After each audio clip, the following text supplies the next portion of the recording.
junto a Rodrigo Sánchez. Aquí estamos pues para el análisis político del día. 6:38, bienvenido Rodrigo Sánchez. Muchas gracias, Pau. Tengo una pregunta principal. Por favor, cuéntame. ¿Cuál es el signo del zodíaco del presidente Boric? Acuario, por supuesto. Ah, porque está de cumpleaños hoy día. Está de cumpleaños hoy día. 4 décadas. 4 décadas, 40 años. Ya nadie puede decir que tenemos un presidente Mocoso. adolescente. No, ya basta. Ahora mocoso. es un No, ya un adulto. cuarentón. Claro, un cuarentón. Y tú Eso sabes ya. lo que empieza a pasar ya a los 40. O sea, yo me acuerdo cuando yo escuchaba la canción Señora de las 4 décadas. ¿Sí? Cuando que yo decía, imagínate esas mujeres. No, ya cuarentón, 40, imagínate. empiezan los problemas a las rodillas, No, los ya es un señor, lumbagos, ya, un señor. ya hay que empezar a suplementarse. No, a hay que preocuparse de darle el las asiento en la micro, proteínas. ya otra cosa. Otra cosa. Bueno, yo creo que independiente a que tenga 40, ya el presidente, obviamente, con lo que ha vivido estos 4 años, claramente ya el cansancio debe ser de una persona de 50 probablemente. Así que, Y buen momento. tanto que lo pelamos. ¿A qué hora llegó hoy día de la mañana para que le cantaran? No, el presidente llegó cerca del mediodía, según me han contado. Él apareció de todas maneras, se asomó en el balcón después de almuerzo y hace un ratito... ¿Pero atrás, le cantaron las mañanitas o alguna...?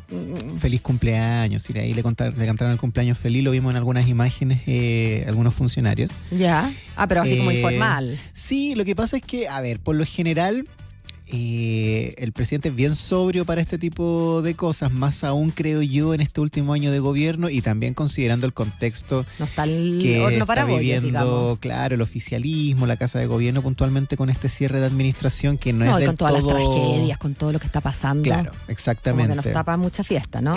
Claro, entonces no había como un ánimo así como de la torta. Nunca el presidente ha sido como de esa onda, podríamos No, de hecho, decir, nunca tampoco. lo hemos visto, nunca lo... Pero sí, efectivamente fue algo bien sobrio, porque claro, yo leía en la mañana el presidente sin actividades, presidente sin pauta. Es que eso es lo primero que se escuchó, como que no iba a ir a trabajar. No, pero estuvo ahí en el Palacio de la Moneda, seguramente debe haber sido algo familiar durante la mañana, quizá un desayuno con torta, no Claro. lo sé. Pero estuvo en la Casa de Gobierno de todas maneras, porque agenda política hay de sobra, de todas maneras, aunque queda menos de un mes de gobierno, por Es supuesto. Y hay varios temas a los que hay que estar atentos. No A ver. solo lo que hemos estado conversando en los últimos días, que tiene que ver con el cierre del periodo legislativo, que a todas luces ya se cerró. O sea, lo Aunque que queda de todavía marzo es simbólico. Eso, bueno, sí. Es Es simbólico, simbólico. pero podría, si es que hubiera una voluntad transversal de... ¿Sabes lo que pasa, Pau? Es que ningún ministro o ministra te va a decir, oye, se cerró el periodo legislativo, ya saben qué, despidámonos, Claro. hagamos una Cambio convivencia. fuera. No, todavía están vivas las esperanzas, al menos de la boca para afuera, de que ciertas iniciativas se reactiven en esos pocos días que quedan, como por ejemplo, la cuna, por supuesto, que es una de las principales, si no es la principal prioridad para este cierre legislativo. Y el proyecto de financiamiento, de nuevo financiamiento de la educación superior, donde está contemplado la solución al CAE. Ujú. Pero ya hemos escuchado hasta el cansancio por parte de los sectores políticos que van a asumir el oficialismo a partir de marzo, que no hay pie para eso y que de hecho la nueva DIPRES debería revisar el detalle del financiamiento de esas iniciativas y visualizar si es que hay que ver esos informes financieros de nuevo, si es que eventualmente hay que hacer una nueva discusión. Así que bueno, va a haber que esperar. Y eso claramente uno puede visualizar dos señales. Por una parte, qué lástima que en este cierre, en estas últimas semanas de administración del presidente Boric, no se alcanzó un acuerdo político y con esto no solamente quiero ponerle el ojo en el Ejecutivo, claro está, sino que un acuerdo político con este Congreso para un tema que ya lleva tanto tiempo tramitándose como es el proyecto de Sala Cuna. Eso por una parte. Pero por otra, también, claro, uno piensa, si bien es cierto, estos proyectos son de largo aliento y se necesitan votos de todos los sectores y evidentemente se necesita una posición clara por parte de los sectores, en este caso de la oposición, de la derecha. Si este proyecto era tan importante, obviamente todas las fichas se tenían que haber puesto un poco antes. Es lo que decía, no me acuerdo quién de la UDI, decía, perdón, tuvieron 48 meses para apurarse con esto y ahora se les ocurre como a último Mira, minuto. creo que no es excusa, pero sí, evidentemente, uno se cuestiona desde el punto de vista de la estrategia legislativa. Habían algunas prioridades antes, como la reforma de las pensiones, que obvio que mantuvieron ocupadas a varias comisiones muchos meses. Y eso también de alguna forma dejó en una posición estratégica a algunas fuerzas políticas en el Congreso como para decir, ya, ok, pusimos nuestros votos en esta reforma, que el legado del presidente sea esto. Lo otro obviamente tiene que tener más forma del próximo gobierno. obviamente muchos visualizaron eso también como una oportunidad de decir que este proyecto salga en la administración del presidente Kast, y ahí nosotros nos anotamos, podríamos decir, el poroto, como decimos en Chile. Pero bueno, es parte de la discusión. Ahora, no es el único dolor de cabeza, seguramente. Durante esta jornada también se reactivó una discusión, o agarró forma, podríamos decir, sobre la posibilidad de que nuestro país entregue algún tipo de ayuda a Cuba.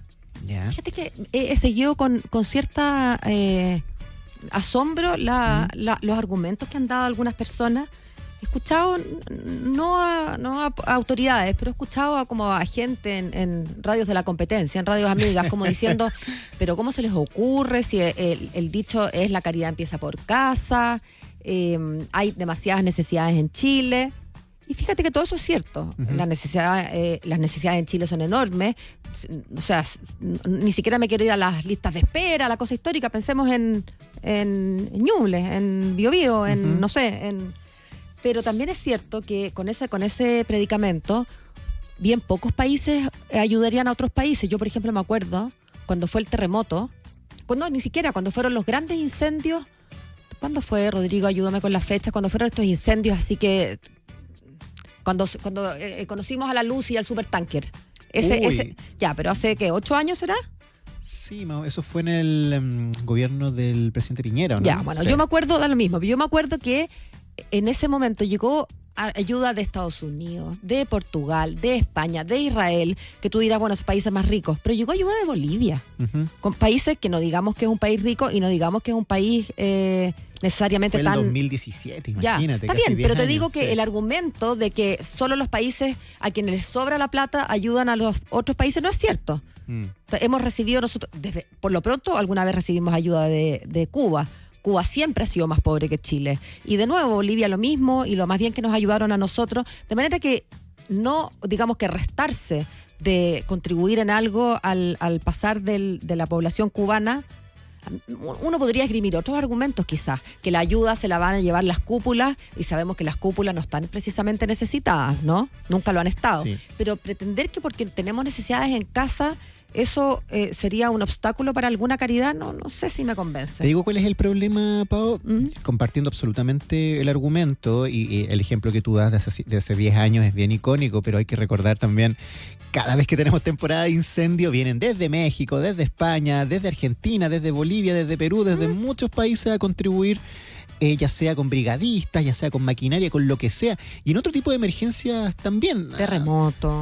Claro, bueno, nosotros solemos ver todo esto en los desastres naturales. Aquí tenemos un problema que no afecta a la ciudadanía, pero claro, es un problema que tiene una raíz política. Y en ese sentido tiene que ver con el llamado asedio petrolero de Estados Unidos. Y creo que para el clima político interno de esto, Cuba no tiene ninguna culpa. Los ciudadanos cubanos no tienen absolutamente pito que tocar en esto. Esto es todo responsabilidad más bien del clima nuestro. Esta foto de los dirigentes del Partido Comunista yendo a Cuba, evidentemente le hizo un flaco favor a una causa, posible, una posible coordinación con un consenso político en nuestro país para ir en ayuda a Cuba.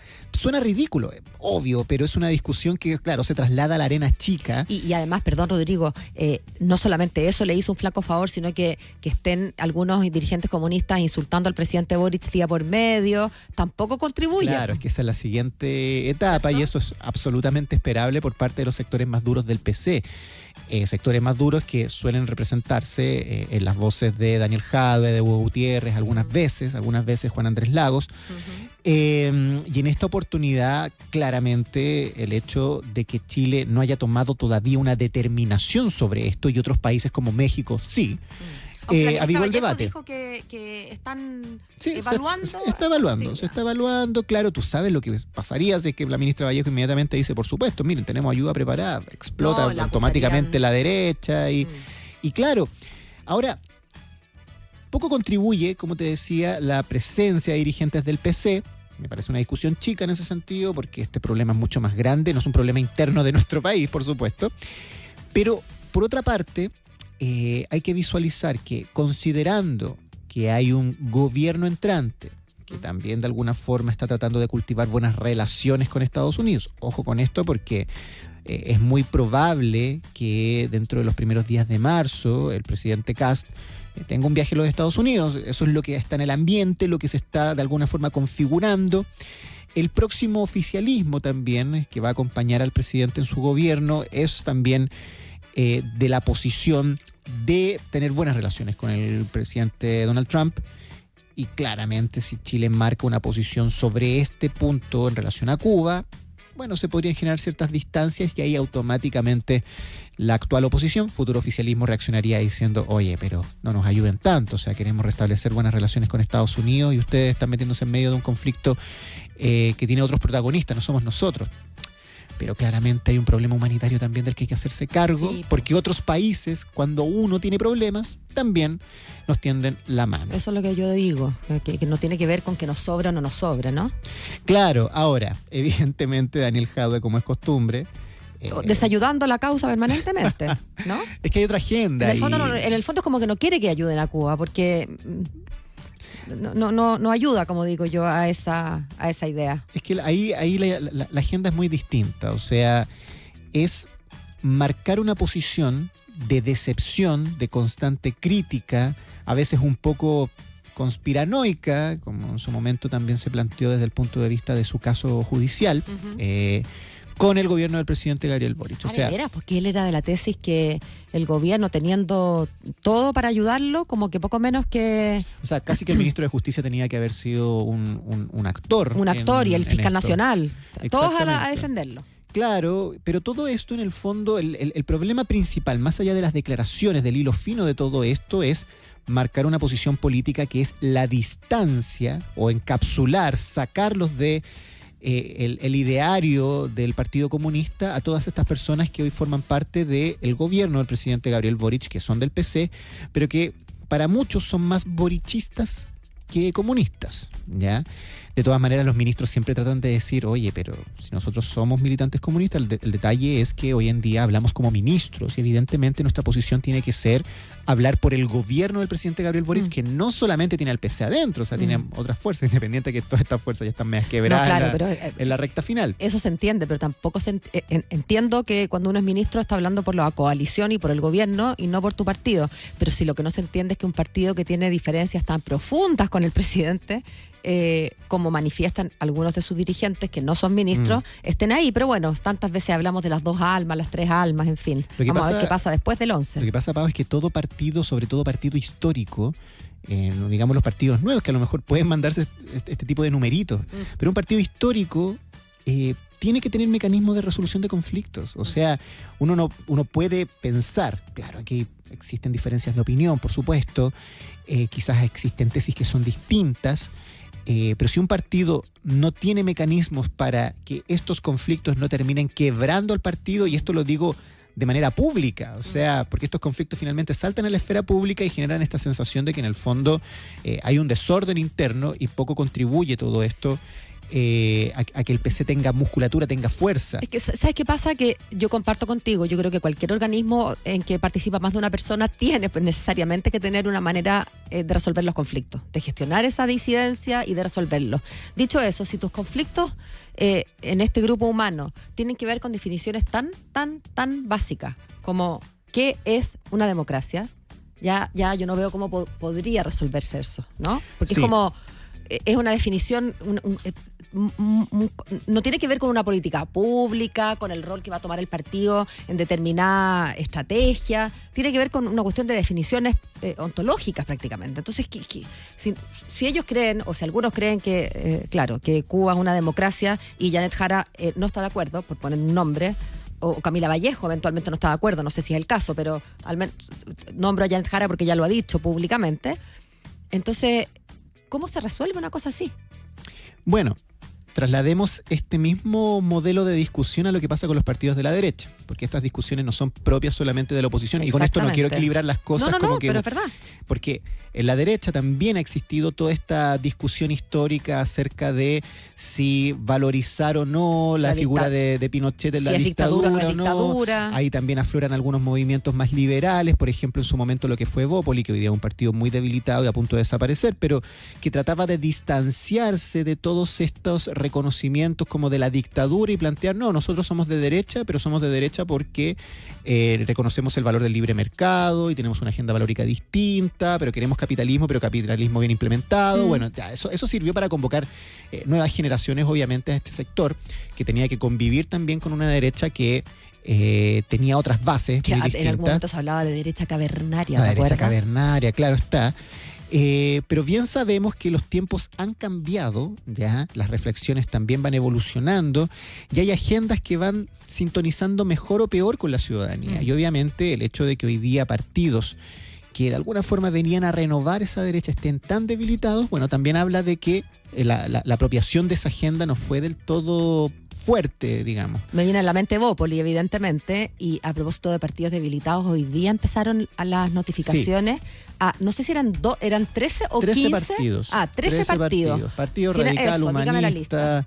Ya, los radicales, que es lo más sensible desde el punto de vista histórico, Sí. porque igual partido que tuvo presidentes de la República, ¿no es cierto? Sí, claro. Ya, Acción Humanista, que ustedes recordarán, fue una reacción al Partido Humanista, cuando en su momento el Partido Humanista se lo tomó Pamela Giles. Tomás Hirsch, por ejemplo, ¿es Acción Humanista? Es Acción Humanista. Ya. Pamela Giles era Partido Sí, sí, Humanista, sí. bueno, ahora es PDG, ¿no es cierto? Sí. Ya. La Federación Regional Verde Social. Mulet, ¿no es cierto? Evópoli, que estábamos hablando recién de ellos, Demócratas, Amarillos, ya, el los Partido nuevos Social descolgados de la Cristiano, DC, digamos. claro, el Partido de los Trabajadores Revolucionarios, No, eso se me el Partido me lo perdí. Popular, Igualdad, la Espérate, Alianza... Popular, ¿alguno de esos del profesor Artés? No. No, el Partido Popular era de Cristian Cuevas. Que era un dirigente de Codelco, Exacto. sindical, Sí, en su momento. ¿Ya? exactamente, fue candidato, precandidato, Sí, me acuerdo. precandidato presidencial. Ya. ¿Quién más? La Alianza Verde Popular, los Ecologistas Verdes, esos son los partidos. Ya. Ahora, escuché a Jaime Mulet decir que ellos van a tener una presentación y que ellos están seguros que tienen argumentos para que para que no los entierren. Pero yo entiendo que las causales de muerte están súper bien, o sea, no son como muy discutibles. Es como, o tuviste el mínimo de parlamentarios electos en tal o cual, o no los tuviste. Pero bueno. Lo que pasa es que hay que considerar también que, independiente de que esto está muy claro desde el punto de vista de la ley, como es primera vez que esta barrera se aplica como tal, de esta misma forma, claro, afloran las interpretaciones que van a fijar precedentes también. Por ejemplo, lo que plantea Evópoli es que ellos hoy en día cuentan con 2 senadores, ¿no es cierto? Keitel, bueno, que él renunció a Evópoli de todas maneras, pero Sí. cuando fue electo por Evópoli, y Luciano Cruzcoque. Y tienen 2 diputados electos, ¿no es Hoy, cierto? electos. Sí. No en ejercicio. No, electos. Ya. Entonces ahí sumarían 4. Pero la causal es hoy. Exacto, es que ese es el detalle. O sea, si hoy día no sacaste 4 parlamentarios, o no sacaste Claro. el 5% de la votación de los diputados, Sí. deberías desaparecer. Pero aquí lo que se interpreta es, oye, pero 4 en ejercicio, no electos. O sea, si nosotros ya teníamos 2 electos, se podrían perfectamente sumar estos otros 2. Ya. Es como que no quedó la ley, la norma no fue tan Pero es casi, clara. es casi en su... cayéndote, porque así como con las uñas tratando Bueno, de pero para eso sobrevivir. están los abogados. Po. Claro, vamos a ver cómo les va en las instancias de apelación. Bueno, Evópoli contrató o convocó a Juan José Osa, Juan ¿no? José Osa, exactamente. Ex subsecretario de Justicia y luego ex ministro de las Express. Exactamente. Entonces, Del presidente Piñera II. Algo también de oficio hay en estas materias, y el resto de los partidos también están articulando sus defensas para intentar sobrevivir. ¿Cuáles son las opciones? Bueno, si es que finalmente desaparecen, muchos de ellos están visualizando la posibilidad de fusionarse. Como una mitosis al revés. ¿Qué Como sería una eso? mitosis al Una revés. fagocitosis, no sé. Como que Que ante los se conceptos fusionan, ¿no? biológicos en la política, Sí. sí puede ser una opción eventualmente, o partir de cero y ya pensar en las próximas elecciones. Lo bueno, claro está, que esta es otra de las situaciones un poco más ventajosas del próximo presidente de la República. No le va a tocar el primer año una elección y va a poder descansar un poco de los procesos eleccionarios que en ese sentido tensionan tanto la agenda, sobre todo en un año de debut. Y que hay que decir que al presidente Boric le tocaron, pero es que... Todos los años. Todos y más. Imagínate, con 2 plebiscitos, ¿qué Oh. clima ibas a tener de acuerdo en el Congreso? Además, encomendando el grueso de tu programa de gobierno a lo que iba a resultar de esos plebiscitos. O Claro, sea, del primer plebiscito. no, al menos aquí José Antonio Kast va a tener mayor flexibilidad de movimiento porque no se va a tener que preocupar en lo Como- inmediato de que el Congreso se crispe porque se vienen elecciones y las elecciones implican, obviamente, polarizar mucho más el mensaje. El mandato del presidente Boric en realidad está como cruzado por el fantasma del CERVEL, así como que el presidente debe soñar con el CERVEL, no por el CERVEL en sí mismo, sino que porque el CERVEL representa precisamente esa cantidad enorme de procesos, segundas vueltas, primeras vueltas, plebiscitos de entradas, de No, salida. va a tener pesadillas con la cantidad de elecciones que hubo y la mayoría de ellas desfavorables. Ah, no, claro, está. si hubieran ganado todo, imagínate. O sea, yo creo que lo único que aplaudieron así con suerte fue el segundo plebiscito, o sea, el segundo texto constitucional. Claro, la segunda caída de la Constitución. Exactamente, yo creo que no la aplaudieron tampoco porque al final nos quedamos con la Constitución que ellos mismos criticaban, pero La por Constitución último, del 80, claro, no llevó la firma de José Antonio Cast. Entonces, ahí el sello, también hay claro. un... La firma del presidente Boric, pero el sello de José Antonio Castro. Exactamente, la una Constitución mezcla rara. republicana, ¿no? Eso hubiese sido la peor derrota de este gobierno. Oye, Rodrigo, me encanta que me vengas a contar las copuchas de Mira, Palacio. una que otra cosita pasa igual por estos días. Oye, así yo que quiero saber qué le llegó de regalo al presidente. lo Ese vamos es a tu investigar. reporteo. Mañana les cuento. ¿Ya? Y si Ya. es que Paula le cantó Happy Birthday, Mr. President. Mira, no sé. Ella es como quita de bulla, ¿no? Sí, Es poco dada o sea, eso. al menos lo que se ve, quizás en la interna es distinto, pero lo que se ve es que es una pareja sobria. O sea, Sí, pues está bien. pero son buenas para bailar cueca. Ah, pero eso está Sí. muy bien, pues. Ya, pues nos vemos mañana, Rodrigo. Hablamos mañana. Gracias. Chao. Son las